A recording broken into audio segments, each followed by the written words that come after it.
자, 오늘은 하나됨의 사순절이라는 제목으로 함께 말씀을 나눕니다. 자, 사순절은 부활절 전 40일부터 부활절 이후까지의 시간입니다. 주일을 제외한 올해는 3월 5일부터 4월 19일까지의 기간입니다. 이 시간 동안 우리 그리스도인들은 예수님의 그 십자가, 그 부활을 기억합니다. 더 명상하면서 우리 앞에 회개와 때로는 금식, 또 기도와 구제 등을 통해서 경건한 삶을 보내는 시간이 바로 사순절입니다. 특별히 올해는 우리 가족들 모두가 사순절 묵상을 함께하기 위해서 제가 단체 카톡방에 사순절 기도를 매일 올립니다. 여러분 그 기도를 받으시고 다음날 그 기도를 함께 묵상하시길 바랍니다. 사순절 기간을 통해서 우리는 예수님과 하나됨을 체험해야 합니다. 믿음 안에 살아가는 우리 성도들이 내가 주님과 연합하여 하나 된다고 하는 것, 여러분 그것이 얼마나 소중하고 복된 일이겠습니까? 로마서 11장 17절에 보면 원래 우리는 돌 감람나무처럼 쓸모없는 사람들이었습니다. 참 감람나무이신 예수님께 접붙임을 통해서 우리가 참 열매를 맺는 좋은 가지가 된다는 것이죠. 나쁜 열매를 맺었던 우리들이 예수 그리스도를 통해서 진리의 참된 열매를 맺는 사람들이 되었다라는 것이에요. 여러분 실은 인간이라고 하면 우리 안에 늘 죄의 모습을 가지고 살아갈 수밖에 없습니다. 내가 선하게 살고 싶고 착하게 살고 싶다고 결심해도 실은 우리는 죄로 인해서 살아갈 수밖에 없는 존재들일 수밖에 없다는 거예요. 그래서 미워하고 시기하는 열매. 나는 착하게 선하게 살고 싶지만 그렇지 못한 우리를 발견하게 됩니다. 그래서 갈라디아 19장에서도 그러한 열매들을 우리에게 이렇게 말해요. 내가 믿음 안에 살아가고 선하게 살아가길 원하지만 우리 안에는 음행과 더러운 것과 호색과 우상숭배와 주술과 원수 맺는 것과 분쟁과 시기와 분냄과 당짓는 것과 분열과 이단과 투기와 술 취함과 방탕함의 열매를 맺고 산다. 우리의 삶을 돌아보면서 우린 그렇게 살 수밖에 없는 존재였다라는 거예요. 그래서 여러분 바울도 늘 이야기해요. 내가 행하는 것을 내가 알지 못하노니 곧 내가 원하는 것은 행하지 아니하고 도리어 미워하는 것을 행한다. 나는 용서하고 사랑해주고 그들을 안아주고 싶은데 우리가 행하는 것을 행하지 못하고 내가 미워하는 것, 싫어하는 것을 한다는 거예요. 시기하고 질투하고 화를 내고. 인간의 삶은 그럴 수밖에 없어요. 그러나 우리 믿음의 성도들에게 있어서 우리는 그것을 이길 수 있는 신앙의 용사들입니다. 우리 안에는 사랑과 희락과 화평과 오래 참음과 자비와 양성과 충성과 온유와 절제의 열매가 우리 안에 있음을 기억하시고, 우리는 돌 감람나무 같은 사람들이었지만 예수 그리스도의 접붙임으로 인해서 거룩한 믿음의 성도들이 되었음을 여러분 모두가 깨달으시길 간절히 축원합니다. 자, 오늘 요한복음 17장은 십자가를 앞둔 예수님, 그 예수님이 사랑하는 제자들에게 예수 그리스도를 믿게 될 모든 사람들을 위해 기도하시는 내용이에요. 자, 20절 말씀, 오늘 본문의 앞에 20절에 보면 이렇게 기도합니다. 아버지여, 아버지께서 내 안에, 내가 아버지 안에 있는 것 같이 그들도 다 하나가 되어 우리 안에 있게 하사 세상으로 아버지께서 나를 보내신 것을 믿게 하옵소서. 다시 말하면 그들 모두가 한 마음 한 뜻이 돼서 아버지께서 내 안에, 내가 아버지 안에 있듯이 우리도 한 마음 한 뜻이 된다라는 거예요. 그래서 아버지께서 참으로 아들을 보내신 것을 믿게 하셨다라는 뜻입니다. 여러분, 부부를 일심동체 그렇게 말하잖아요. 부부 일심동체라고 말합니다. 그런데 한번 생각해 보세요. 진짜 부부가 한 몸과 한 마음을 가지고 살아갑니까? 가슴에 손을 얹고. 동호야, 그지? 실은 부부는 이심이체예요. 마음도 다르고 몸도 다릅니다. 그만큼 성격도 다르고 생활하는 환경도 자랐던 모습도 다르잖아요. 요즘 젊은이들은 MBTI라고 하는 것, 그 애니어그램이라고 하는 이런 것들이 굉장히 유행이에요. 그래서 사람을 그렇게 봐요. 외향형인 사람과 내향형인 사람. 외향형인 사람은 다른 사람들과의 교류를 통해서 에너지를 얻습니다. 그런데 내향형인 사람은 그냥 집에만 있는 거예요. 그래서 외향형인 남편은 아내를 데리고 막 등산을 가고 어디 가서 낚시를 해야 되는데 아내는 집에 있는 걸 좋아하는 거예요. 그러니 여러분, 어떻게 부부가 일심동체가 될 수 있어요? 감각형인 사람과 직관형인 사람이 있어요. 현실적으로 구체적인 정보를 누구는 중요시합니다. 또 어떤 사람들은 가능성이나 전체적인 맥락을 중요시해요. 누구는 논리적으로 객관적으로 결정을 내리고 누구는 감정적으로 가치를 판단합니다. 누구는 계획적이고 누구는 즉흥적이에요. 그래서 여러분, 어떤 사고가 어떠한 상황이 있을 때 사고형의 사람은 머리로 생각하는 거예요. 이성적으로만 판단합니다. 그리고 누구는 감성의 모습을 가지고 있어요. 나는 머리 아프고 골치가 아파. 그런데 누구는 답답한 거예요. 마음이 속상한 겁니다. 여러분, 성격도 다르고요. 아픈 부위도 다르고요. 사건에 따라서 그거에 대한 처신도 다릅니다. 그런데 어떻게 부부가 일심동체가 될 수 있을까요? 실은 어려워요. 이심이체예요. 마음도 다르고 몸도 다릅니다. 그건 실은 우리가 타고난 성격의 문제일 수밖에 없어요. 그건 바꿔주기가 힘들어요. 그러나 그 성격 안에서의 우리의 인격적인 모습은 달라질 수 있습니다. 그건 실은 훈련하면 되는 거예요.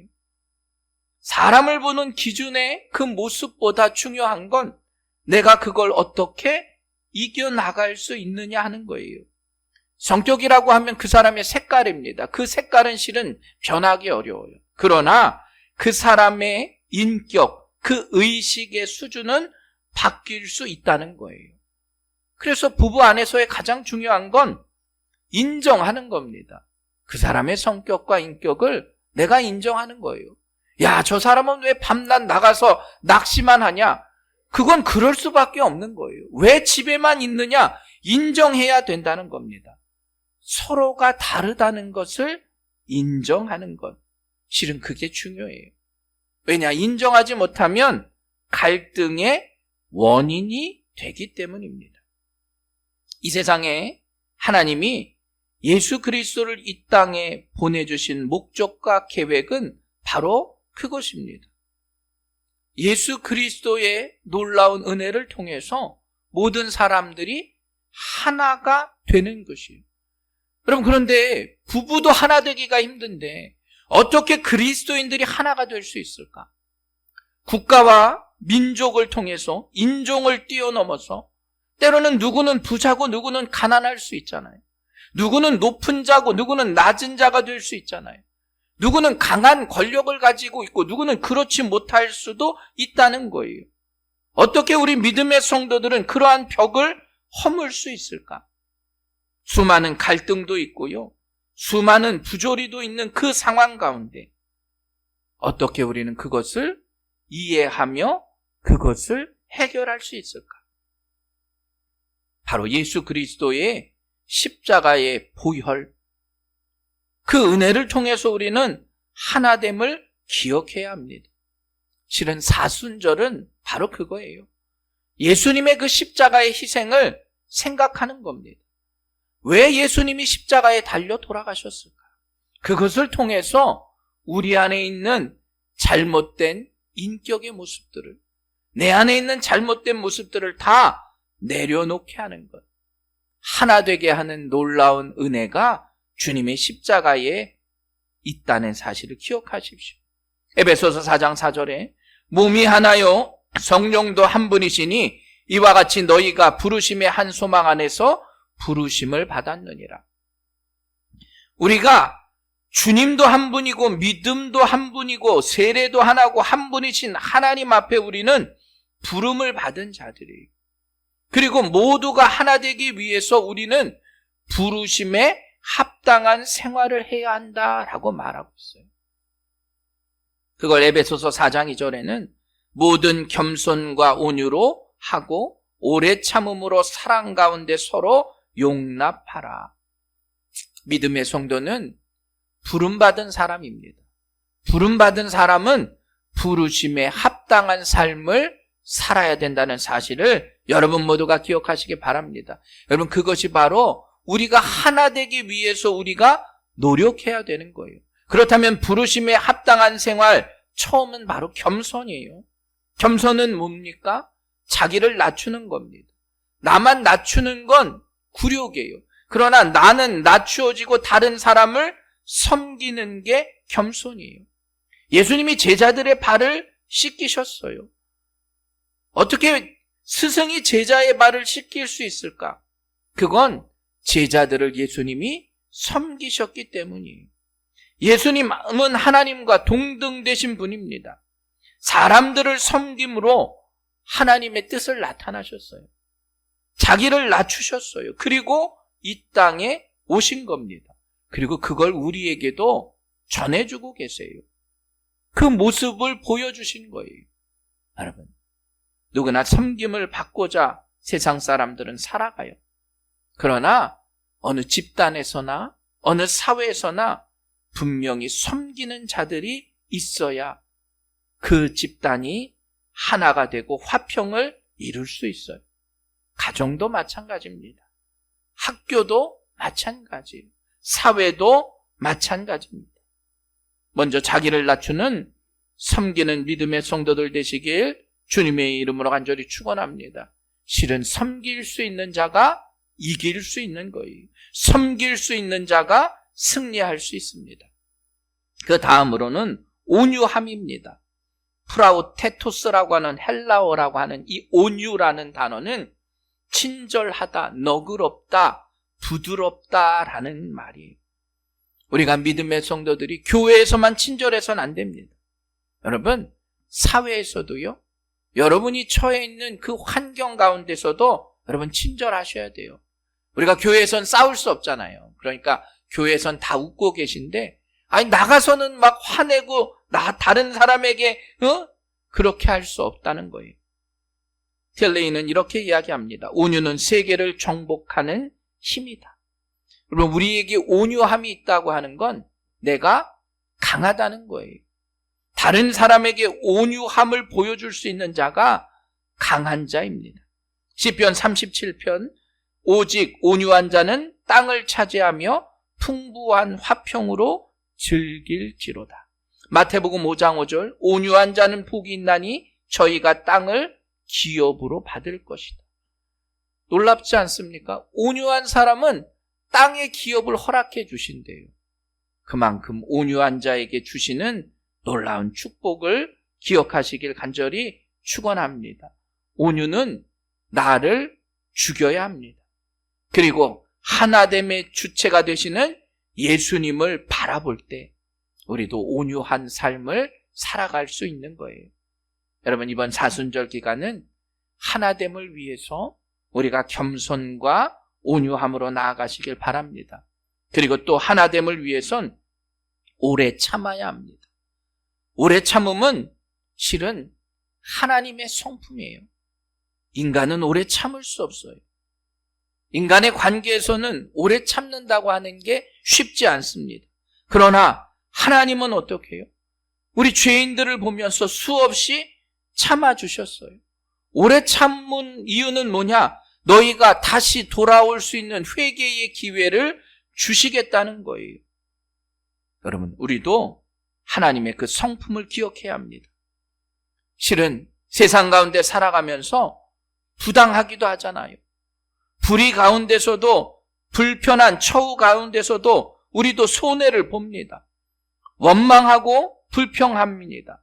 많은 사람들은 그걸 참지 못해요.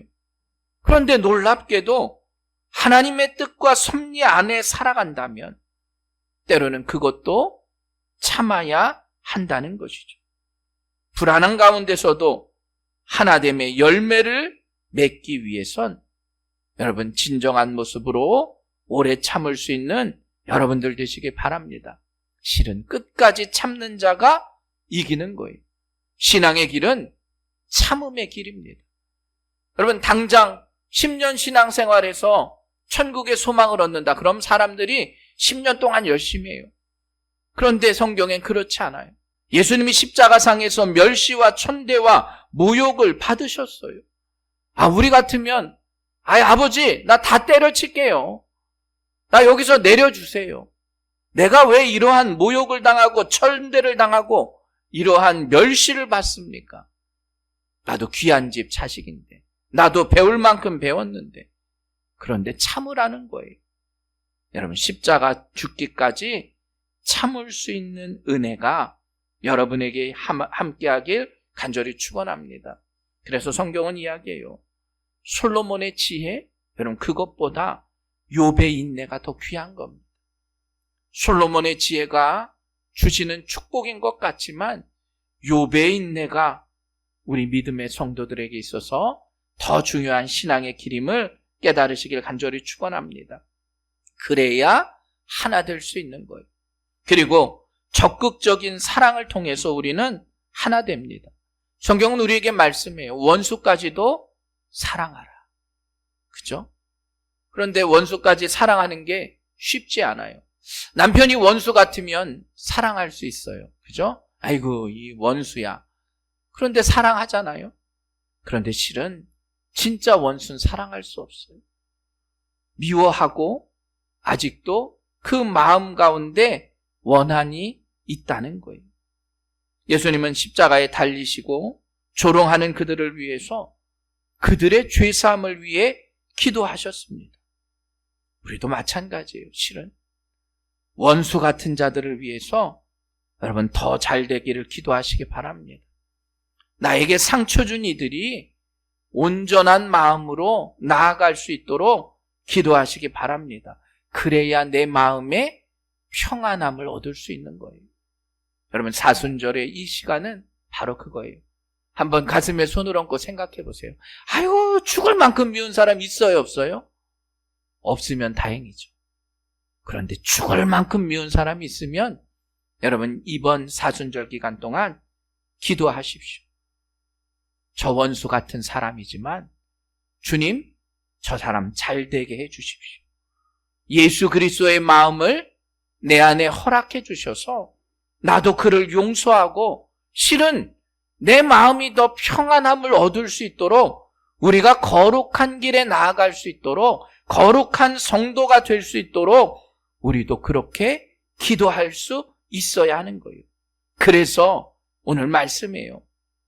주님도 하나고 성령도 하나고 우리 믿음의 성도들도 마땅히 하나가 되어야 한다. 한 분 하나님을 중심으로 하나의 소망을 가지고 하나의 믿음을 가지고 우리는 하나의 세례 안에서 하나가 된 믿음의 자녀들이다. 여러분 그 말씀을 믿으며 승리의 길로 나아가시길 간절히 축원합니다. 그래서 이번 사순절 기간 동안 여러분 하나됨을 위해서 노력하십시오.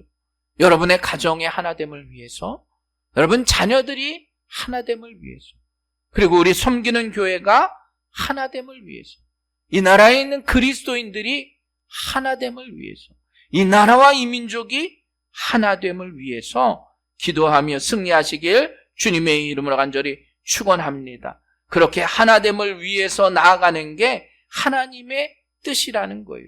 그리고 하나님께서는 그것을 위해서 우리를 통해서 일하고 역사하길 원하셨다는 거예요. 그런데 아까 말씀드렸듯이 인간의 성품은 늘 죄악의 길로 갈 수밖에 없어요. 우리가 어떻게 그 죄악의 길로 가는 것을 하나됨의 길로 가느냐? 그건 성령의 은혜가 있어야 한다는 거예요. 성령을 헬라어로 푸뉴마라고 합니다. 그건 호흡이에요. 숨이에요. 우리가 숨을 쉬는 것처럼 성령의 은혜가 늘 우리 안에 있어야 하나됨을 향해서 나아갈 수 있다는 거예요. 숨과 같은 성령이 함께하지 않으면 결코 하나 될 수 없어요. 우리의 호흡이 하나가 되지 않으면 성령은 우리를 떠나실 수밖에 없다는 거예요. 우리 새생명교회가 건강한 교회, 성장하는 교회가 되기 위해서 여러분 성령으로 하나 될 수 있는 우리 믿음의 성도들 되시길 주님의 이름으로 간절히 축원합니다. 그건 우리의 뜻뿐만 아니라 하나님이 이 땅에 예수 그리스도를 보내시고 십자가에 달려 돌아가신 모든 것의 목적과 계획이 바로 거기에 있어요. 주님이 십자가에 달려 돌아가신 이유는 우리가 하나됨을 위해서임을 기억하시길 바랍니다. 그런데 그렇게 되기가 어렵다는 거예요. 왜 그럴까? 우리의 마음속에 늘 어두움이 있기 때문입니다. 마음이 어두우면 허망해지죠. 우리 마음속에 죄가 싹트면 하나 될 수 없다는 겁니다. 그러기 위해서 여러분, 그 어두움을 물리치기 위해서 세상의 빛으로 오신 예수님을 우리 마음에 영접해야 하는 거예요. 오직 예수님만이 나의 참 빛이심을 믿으시고 고백할 수 있는 우리 사순절의 절기가 되길 간절히 축원합니다. 또 하나 되기를 방해하는 건 거짓을 버리고 진실해야 한다는 거예요. 세상의 많은 것은 거짓으로 휩싸여 있다는 겁니다. 여러분, 손과 발이 뜨거운 것인데도 내가 뜨거운 걸 만졌는데 내 머리가 인식하지 못하면 그건 병이에요. 그런데 그런 병이 실제로 있어요. 내 몸이 아픈데 머리는 아픈 걸 깨닫지 못하는 겁니다. 세상에 우리도 마찬가지예요. 온전한 진리의 말씀이 우리 안에 들어와야지 거짓된 말씀 가운데 살아가면 그게 진리인지 거짓인지 알 수 없다는 거예요.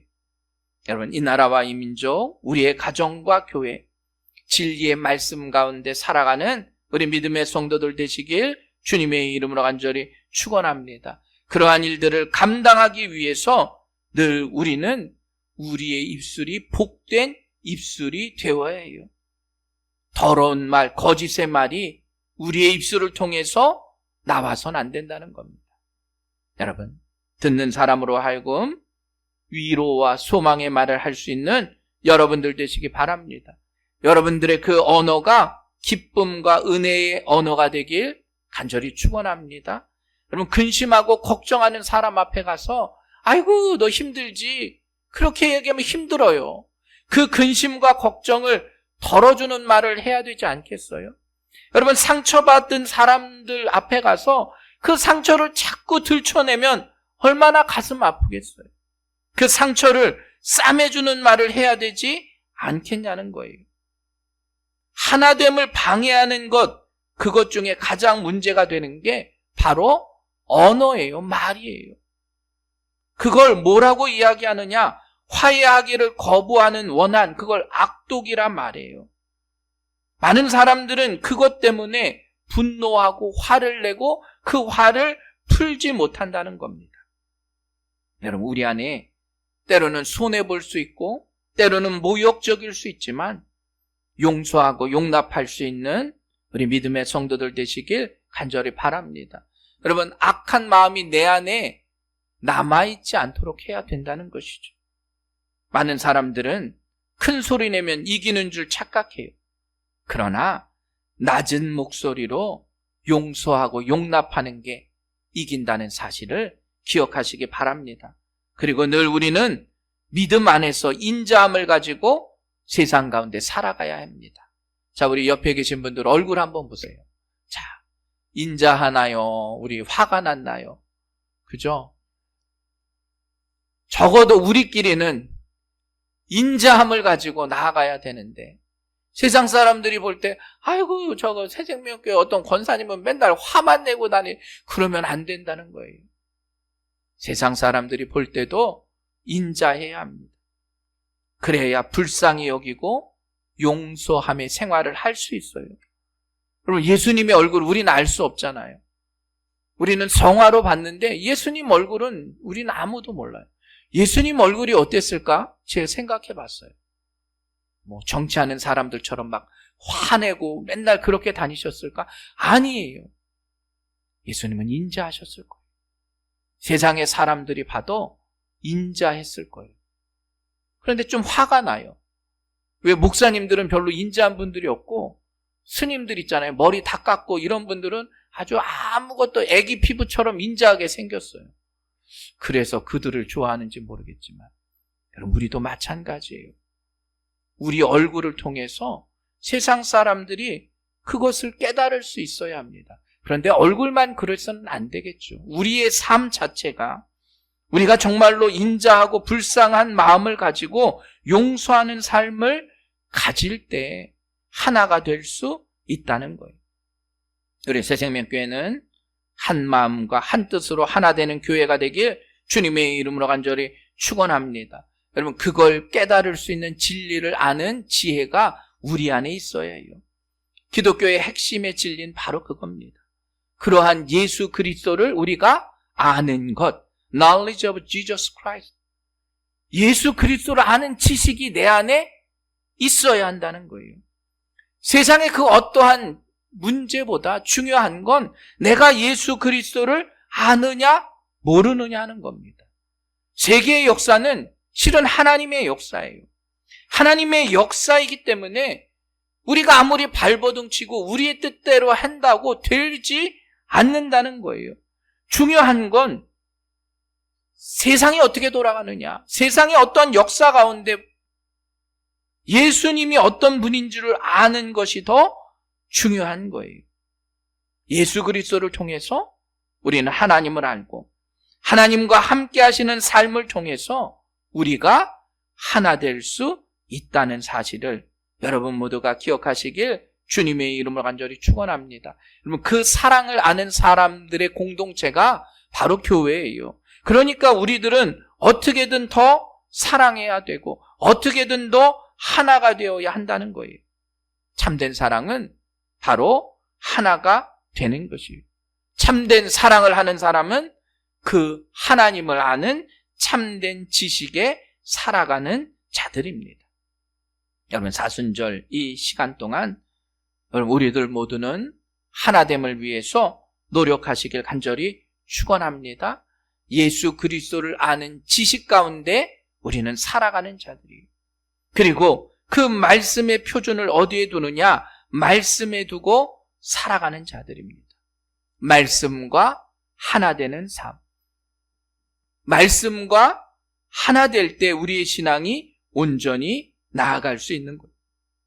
우리의 가정이 하나 되길 원하십니까? 우리의 교회가 하나 되길 원하십니까? 그렇다면 말씀 가운데 온전히 서나갈 수 있는 우리 새생명교회 성도들 되시길 간절히 축원합니다. 여러분, AD 1, 2세기에 이스라엘을 통치하러 온 로마의 총독들이나 귀족들이 로마 황제에게 보낸 보고서가 있어요. 그들이 그리스도인들을 관찰했어요. 야, 그리스도인들은 너무나 이상하다는 거예요. 얘네는 독특하다는 겁니다. 왜 그리스도인들의 교회에는 차별이 없냐는 거예요. 유대인들이 모인 모임들, 헬라인들이 모인 모임들, 로마인들이 모인 모임들은 자신들의 권력을, 힘을 위해서 자기들이 모인 거예요. 그런데 놀랍게도 그리스도인들의 모임은 달랐다는 겁니다. 자기들이 볼 때도 신선했어요. 매력적이었어요. 야, 저들은 어떻게 저렇게 차별도 없고 따뜻하고 뜨거운 모임일까? 여러분, 한번 생각해 보십시오. 교회 안에서 노예와 주인이 함께 예배를 드리는 거예요. 그 당시만 해도 남자와 여자의 지위가 달랐어요. 남자, 여자가 차별이 없는 거예요. 유대인들과 이방인들이 차별이 없는 겁니다. 그래서 교회에 처음에 노예들이나 여자들이나 이방인들이 교회 안에 모이게 되었어요. 그리고 부부들이 함께 교회에 나오는데 남편이 아내를 아껴주는 거예요. 노예와 여자의 인권이 교회에서 엄청 보장된 겁니다. 교회가 하나 된 거예요. 세상의 사람들의 눈으로 볼 때 놀라운 겁니다. 어떻게 저들은 그렇게 하나가 될 수 있었을까? 실은 그래서 로마의 귀족들이 그 당시에 며느리를 얻으려고, 여러분 누구를 얻었는지 아세요? 그리스도인의 여인들을 며느리로 얻었어요. 왜냐? 세상의 많은 여인들이 다 음란했기 때문이에요. 우리 아들한테는 그런 사람을 며느리로 보내주고 싶지 않았던 거예요. 그래서 그리스도인들 가운데 며느리를 얻은 거예요. 그래서 그 그리스도인들의 며느리들이 아이를 낳고 말씀을 가르친 겁니다. 그래서 결국 로마의 공식적인 국교가 된 거예요. 여러분, 처음에 예수님의 그 공동체, 그 사랑의 공동체를 세상 사람들이 보고 놀라게 된 줄 믿으시길 간절히 축원합니다. 그 안에 사랑이 있었고 그 안에 하나됨이 있었기 때문에 믿지 않는 자들이 봐도 야, 저기 뭔가 있구나. 우리도 그 공동체에 들어가고 싶은 마음을 갖게 되었다는 거예요. 그게 바로 거룩한 연합입니다. 여러분, 그럼 요즘은 어떨까요? 요즘은 우리의 공동체 안에 세상의 사람들이 들어오고 싶어야 되잖아요. 우리의 공동체 안에 세상의 사람들이 와서 평안함을 얻어야 되는데 우리를 이상하게 봐요. 교회 다니면 온갖 좀 이상하다고 생각을 하는 시대가 됐다라는 거예요. 여러분, 주님의 공동체는 세상 가운데서도 믿음의 삶의 모습을 통해서 그들에게도 보여지는 그러한 공동체가 되어야 합니다.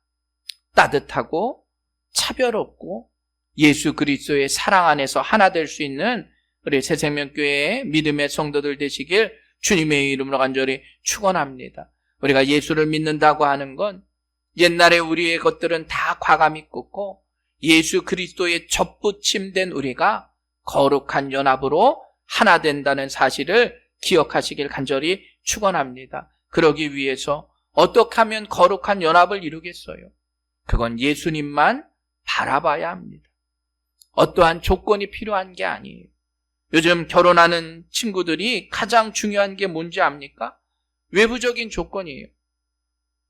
집도 잘 마련돼야 되고 직장도 좋아야 되고. 그런데 놀랍게도 그 외부적인 조건이 사라져버리면 불행해져요. 그 사람의 됨됨이가 먼저고 그 사람이 먼저지 외부적인 조건은 그것이 전체가 될 수 없다는 거예요. 그러니까 처음엔 다 해줄 것처럼 다 좋은데 조건이 사라져버리면 사랑은 끝나버려요. 우리도 마찬가지예요. 우리도 신앙은 조건이 필요하지 않습니다. 신앙은 그냥 예수님을 바라보는 거예요. 예수를 통해서 우리가 신앙의 길로 나오는 거예요. 또 그것이 한 사람으로만 되어져야 하냐? 아닙니다. 함께 영접함이 있어야 한다라는 거예요.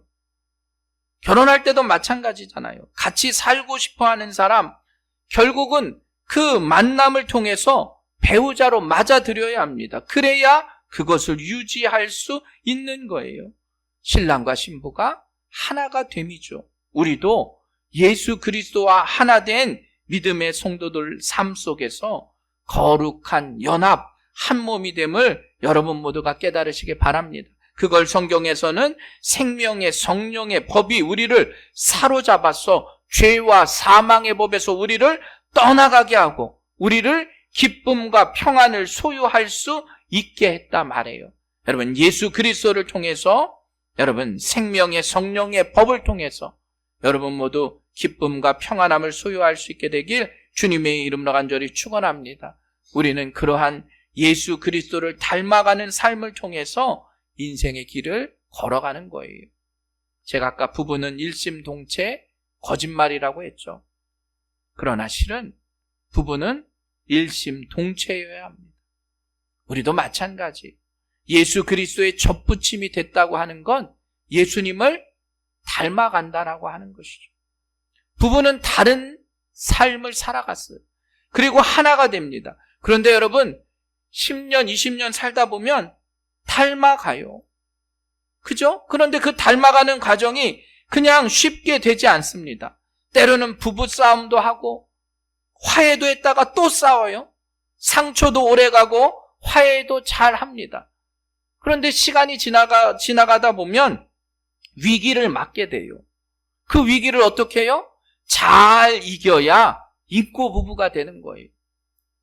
근데 지금 이제 여기 계신 분들은 싸울 만큼 싸우셨죠?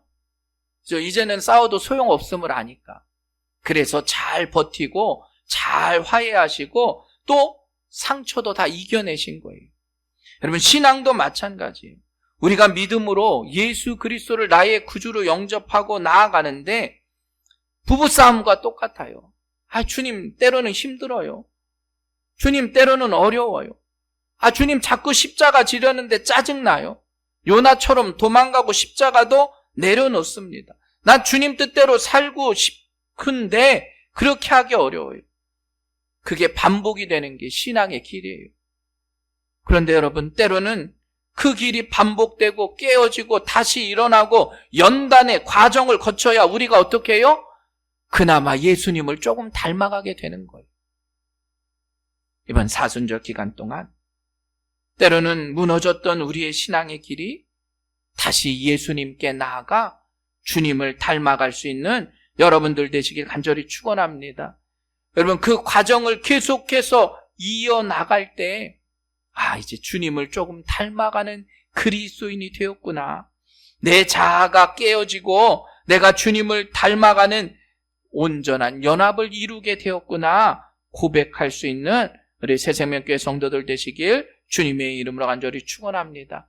그러기 위해선 나를 내려놓고 예수 그리스도를 닮아갈 수 있는 여러분들 되시길 간절히 축원합니다.